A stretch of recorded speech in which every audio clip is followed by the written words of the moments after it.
നമ്മളെക്കാൾ 3-4 ഇരട്ടി വലിപ്പമുള്ള ഒരു മനുഷ്യൻ, അദ്ദേഹത്തെ ഒന്ന് ഭാവനയിൽ കണ്ടു നോക്കൂ. അദ്ദേഹത്തിന്റെ മുൻപിൽ നാം ഇങ്ങനെ ചൂളി നിൽക്കുന്നു. രൂക്ഷമായ ഭാഷയിൽ അദ്ദേഹം നമ്മളോട് കയർത്ത് സംസാരിക്കുന്നു.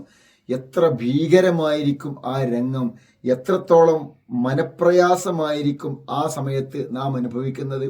എങ്കിൽ പ്രിയപ്പെട്ട രക്ഷിതാക്കളെ, നമ്മളെക്കാൾ എത്രയോ സൈസ് കുറഞ്ഞ ഒരു കുഞ്ഞിനോട് 2-3-4 വയസ്സുള്ള സൈസും വെയിറ്റും നോക്കുമ്പോൾ നമ്മുടെ 1/5 മാത്രം തൂക്കമുള്ള ഒരു കുഞ്ഞിനോട് രൂക്ഷമായി കണ്ണുകൾ ചുവപ്പിച്ച് ഗൗരവത്തോടെ നാം കയർത്ത് സംസാരിക്കുമ്പോൾ ആ കുഞ്ഞ് അനുഭവിക്കുന്ന മനോവേദനയെക്കുറിച്ച്, ആ ടെൻഷനെക്കുറിച്ച് നമ്മൾ ഒരു നിമിഷം ആലോചിച്ചിട്ടുണ്ടോ?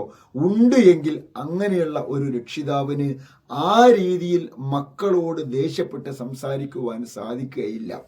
ഇസ്ലാമിക് സൈക്കോളജി കൃത്യമായി പാരന്റിങ്ങിനെ കുറിച്ച് നമ്മളോട് സംസാരിക്കുന്നുണ്ട്. പ്രവാചകൻ സ്വല്ലല്ലാഹു അലൈഹി വസല്ലമ തീർത്തും മനഃശാസ്ത്രപരമായി മക്കളോട് ഇടപെട്ട ഒരു പിതാവായിരുന്നു. അള്ളാഹുവിൽ നിന്നുള്ള വഹയിന്റെ അടിസ്ഥാനത്തിൽ മകളായ ഫാത്തിമ റളിയല്ലാഹു അൻഹയോടും പേരമക്കളായ ഹസൻ ഹുസൈൻ റളിയല്ലാഹു അൻഹുമ അവരോടും വളർത്തുപുത്രനായ അനസിനോടുമൊക്കെ റസൂലുള്ളാഹി സ്വല്ലല്ലാഹു അലൈഹി വസല്ലമ എത്ര സ്നേഹത്തോടെ, എത്ര ആർദ്രതയോടെ, എത്ര ഇമ്പത്തോടു കൂടിയാണ് പെരുമാറിയത്. ഇസ്ലാമിക് സൈക്കോളജിയിൽ നിന്ന് പഠിക്കണം എന്താണ് പോസിറ്റീവ് പാരന്റിങ് എന്നുള്ളത്.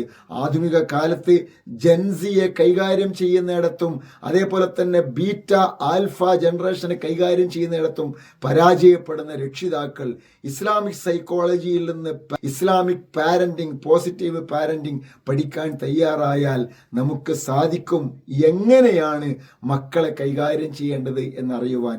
അതുകൊണ്ട് തന്നെ ഇസ്ലാമിക് പാരന്റിങ് കൃത്യമായി പ്രാവർത്തികമാക്കുക, അതാണ് മക്കളെ മനോഹരമായി കൈകാര്യം ചെയ്യുവാനുള്ള ഏറ്റവും നല്ല വഴി എന്ന് പറയുന്നത്.